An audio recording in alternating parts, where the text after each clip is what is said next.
Breaking news చూస్తున్నారు. దువ్వాడ శ్రీనివాస్ దువ్వాడ వాణి మధ్య పంచాయతీ రోజు రోజుకి ఇంకా కీలక మలుపులు తీసుకుంటుందనే చెప్పుకోవాలి. ముఖ్యంగా 6వ రోజుకు చేరుకుంది పంచాయతీ. కానీ ఎక్కడా కూడా తేలలేదు. కుటుంబ సభ్యులు నేరుగా రంగంలోకి దిగాల్సి వచ్చిందంటే అర్థం చేసుకోవచ్చు. ప్రస్తుతం దువ్వాడ శ్రీనివాస్ దువ్వాడ వాణి మధ్య ఎటువంటి పంచాయతీ కొనసాగుతుందో. 6వ రోజు చేరుకుంది దువ్వాడ కుటుంబ పంచాయతీ. ఈ నేపథ్యంలో నిన్న ఒక దఫా చర్చలు జరిపింది శ్రీనివాస్ వాణి కుటుంబ సభ్యులిద్దరూ కూడా చర్చలు జరిపారు. దువ్వాడకు మొత్తం 5 డిమాండ్లను తెర మీదకి తీసుకొచ్చారు దువ్వాడ శ్రీనివాస్ ముందుకు దువ్వాడ వాణి. ఈ నేపథ్యంలో ఆ డిమాండ్స్ని దువ్వాడ వాణి కుటుంబ సభ్యులు దువ్వాడ శ్రీనివాస్ కుటుంబ సభ్యులతో చర్చించారు. దువ్వాడ శ్రీనివాస్తో కూడా చర్చించినట్టుగా తెలుస్తోంది. ఈ నేపథ్యంలోనే 4గిటికి ఆయన ఒప్పుకున్నారనే అంశానికి సంబంధించి నిన్ననే మనం బ్రేకింగ్ న్యూస్కి ముందుంచే ప్రయత్నం చేస్తాం. ఈ నేపథ్యంలో ఆ ఒక్క డిమాండ్కి సంబంధించి ఇంకా పీఠముడి వీడలేదు. ఆ ఒక్క డిమాండ్ మీద ఈరోజు కుటుంబ సభ్యులు చర్చలు జరుపుతున్నారనే అంశానికి సంబంధించి కంటిన్యూ అవుతోంది. అయితే ఆ 5 డిమాండ్లలో 4 డిమాండ్ల గురించి నేను మాట్లాడుకున్నాం. ఇంతకీ 5 డిమాండ్లు ఏంటి? ఈరోజు ఏమైనా కరెక్షన్ అయ్యాయా, లేకపోతే తెర మీదకి ఇంకేమైనా కొత్త డిమాండ్లు వచ్చాయా? 5 డిమాండ్లలో శ్రీనివాస్ ఎటువంటి సమాధానం ఇచ్చారు? శ్రీనివాస్ ఒప్పుకున్నవేంటి? శ్రీనివాస్ చెప్పిందేంటి? శ్రీనివాస్ అంగీకరించిందేంటి? శ్రీనివాస్ అంగీకరించిందేంటి? వాణికి సంబంధించి అవును దువ్వాడ వాణి ఎటువంటి డిమాండ్లను తెర మీదకి తీసుకొచ్చారు, ఎటువంటి డిమాండ్లను శ్రీనివాస్ ముందుంచారు, శ్రీనివాస్ కుటుంబ సభ్యుల ముందు కుటుంబ సభ్యుల ముందుంచారు. శ్రీనివాస్ కుటుంబ సభ్యులు శ్రీనివాస్కి చెప్పినప్పుడు ఆయన ఎటువంటి సమాధానం ఇచ్చారనేది ఒకసారి చూసే ప్రయత్నం చేద్దాం. దువ్వాడకు వాణి 5 డిమాండ్లు పెట్టారు. 5 డిమాండ్లు ఏంటి? 5 డిమాండ్లకు శ్రీనివాస్ ఇచ్చిన సమాధానం ఏంటి? దువ్వాడ వాణి పెట్టిన డిమాండ్లు ఏంటి? ఒకసారి స్క్రీన్ మీద చూసే ప్రయత్నం చేద్దాం. డీటెయిల్గా మాట్లాడుకునే ప్రయత్నం చేద్దాం. ఎందుకంటే రోజు రోజుకి మలుపు తిరుగుతోంది. నిన్ననే 5 డిమాండ్లకు సంబంధించి డిస్కషన్ జరిగిన తరుణంలో ఆ ఒక్క డిమాండ్ కూడా ఉండిపోయింది. అంటే ఒక్క డిమాండ్ మీద పీఠం ఉండలేదు. ఆ ఒక్క డిమాండ్ ఏంటో కూడా లాస్ట్లో చూసే ప్రయత్నం చేద్దాం. ముందుగా వాణి పెట్టిన డిమాండ్స్ని చూద్దాం. ఆ తర్వాత దువ్వాడ రియాక్షన్స్ చూద్దాం.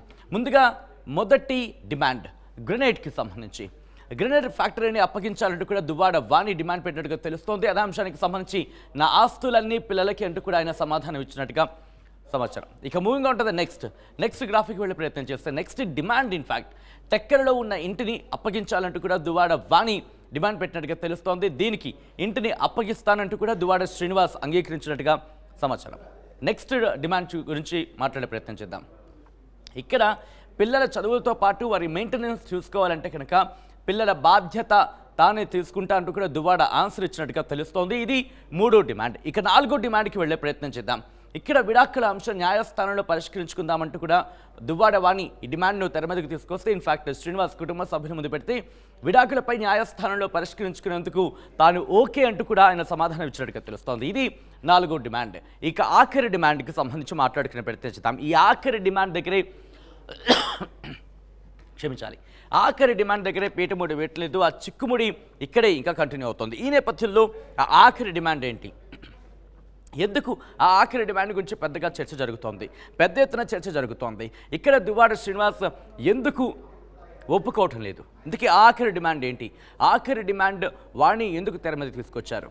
ఎన్ని డిమాండ్లకు ఒప్పుకున్న శ్రీనివాస్ ఆఖరి డిమాండ్ విషయంలో ఎందుకు పాజ్ తీసుకున్నారు? ఇదిగో 5వ డిమాండ్ ఆన్ స్క్రీన్ చూస్తున్నారు. కొత్త ఇంటిని శ్రీనివాస్ తదనంతరం పిల్లలకే ఇస్తానంటూ తక్షణమే వీలునామా రాసి ఇవ్వాలి అంటూ కూడా ఆయన ఇన్ఫాక్ట్ వాణి శ్రీనివాస్ ముందు డిమాండ్ పెట్టినట్టుగా తెలుస్తోంది. ఈ నేపథ్యంలో దువ్వాడ ఆన్సర్ కనుక చూస్తే తక్షణమే వీలునామా రాసి ఇవ్వడంపై ఆయన సందేహాన్ని వ్యక్తం చేస్తున్నారు. ఎందుకంటే నిన్నటి వరకు మనం కనుక గమనిస్తే కొత్త ఇంటిని శ్రీనివాస్ పిల్లలకి ఇస్తానంటూ వీలునామా రాసి ఇవ్వాలనే అంశానికి సంబంధించి కనుక చూస్తే ఇక్కడ ఈరోజు యాడ్ అయిన పాయింట్ తదనంతరం. ఆ తదనంతరం అనే అంశానికి సంబంధించి డిస్కషన్స్ జరుగుతున్నాయి. అయితే శ్రీనివాస్ ఒకటే చెప్తున్నారు, తక్షణమే వీలునామా రాసివ్వడంపై సందేహాన్ని వ్యక్తం చేశారు. నిన్న ఇదే అంశానికి సంబంధించి తెర మీదకి వచ్చినప్పుడు ఒకవేళ నాకేదైనా ఇబ్బంది కలిగితే నాకేంటి ఆధారం అంటూ కూడా ఆయన సమాధానం ఇచ్చినట్టుగా తెలుస్తోంది. ఈ నేపథ్యంలో ఆ డిమాండ్లో కాస్త కరెక్షన్ జరిగిందని భావించాలి. కొత్త ఇంటి విషయంలో తమకు రాసి ఇవ్వాలంటూ కూడా వాణి డిమాండ్ పెట్టిన సందర్భం అంటూ కూడా చర్చ జరిగిన నేపథ్యంలో ఈరోజు తదనంతరం అనే ఒక పదం యాడ్ అయింది. అంటే శ్రీనివాస్ తదనంతరం పిల్లలకి ఆ ఇల్లు రాసిస్తానంటూ కూడా తక్షణమే వీలునామా రాసి ఇవ్వాలి అనే ప్రతిపాదనలో కరెక్షన్ జరిగింది. నిన్న జరిగిన అంశానికి సంబంధించి డిస్కషన్ సంబంధించి ఈరోజు కరెక్షన్ జరిగింది. ఆ కరెక్షన్ అంశాన్ని తెర మీదకు తీసుకొచ్చినట్టుగా తెలుస్తోంది. ఇదే అంశం ఇటు వాణి కుటుంబ సభ్యులు, శ్రీనివాస్ కుటుంబ సభ్యులు ముందు ఉంచడం, శ్రీనివాస్ ముందుకి ఈ అంశాన్ని తీసుకువెళ్ళడం, ఆ తర్వాత శ్రీనివాస్ రిప్లై ఇవ్వడం. ఆయన ఏమన్నారంటే కనుక నిన్న ఇదే అంశానికి సంబంధించి ససేమిరా అన్నారు.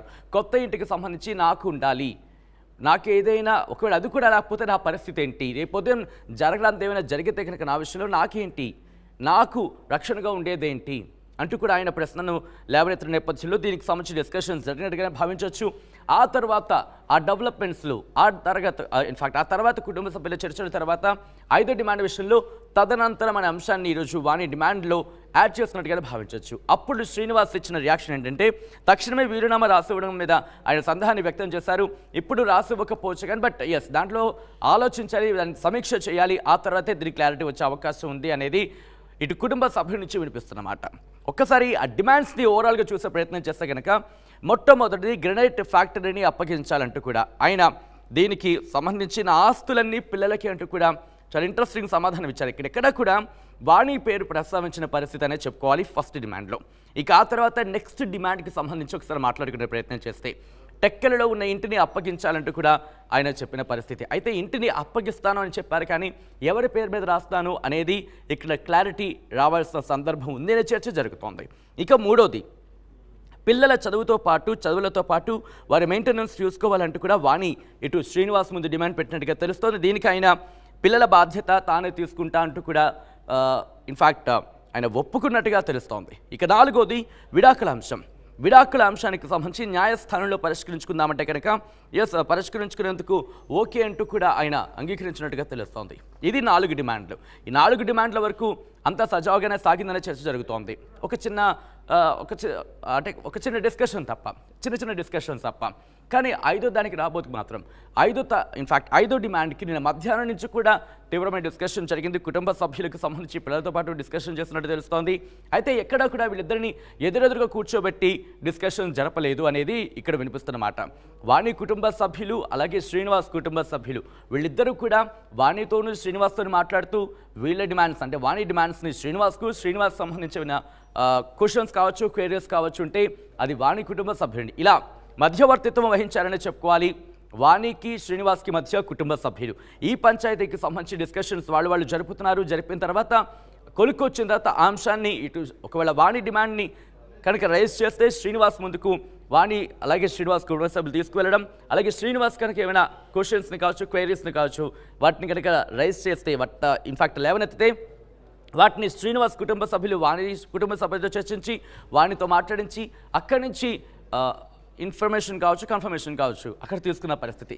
సో మొత్తంగా అయితే మాత్రం దువ్వాడ కుటుంబానికి సంబంధించి పంచాయతీ తీర్చే ప్రయత్నంలో ఉంది అని చెప్పుకోవచ్చు ఇటు దువ్వాడ శ్రీనివాస్ అలాగే వాణికి సంబంధించి. సో మొత్తంగా ఏం జరుగుతుంది, 5వ డిమాండ్ మీద ఎప్పటికల్లా క్లారిటీ రావచ్చు, లేకపోతే ఎక్స్టెండ్ అయ్యే అవకాశం ఉందా, ఇంకా డిమాండ్లు పెరిగే అవకాశం ఉందా, వాణి తెర మీదకి ఇంకేమైనా కొత్త డిమాండ్లు తీసుకొస్తారా, ఎందుకంటే 2వ రోజునే చెప్పుకోవాలి కుటుంబ సభ్యులకి సంబంధించి ఎంటర్ అయిన తర్వాత ఈ ఎపిసోడ్లోకి. కానీ 6 రోజులుగా ఈ ఎపిసోడ్ కొనసాగుతూనే ఉంది. కుటుంబ సభ్యులు ఈ రోజు రేపట్లో తేల్చేస్తారా, లేకపోతే కంటిన్యూ అయ్యే అవకాశం ఉందా, వీళ్ళ వల్ల కాకపోతే కుటుంబ సభ్యుల వల్ల కాకపోతే ఇంకా ఎటువంటి టర్న్ తీసుకోబోతుంది అనేది ఇంట్రెస్టింగ్ డిస్కషన్ ఇప్పుడు ఆంధ్రప్రదేశ్ వ్యాప్తంగా ఇన్ఫాక్ట్ తెలుగు రాష్ట్రాల్లో జరుగుతోంది.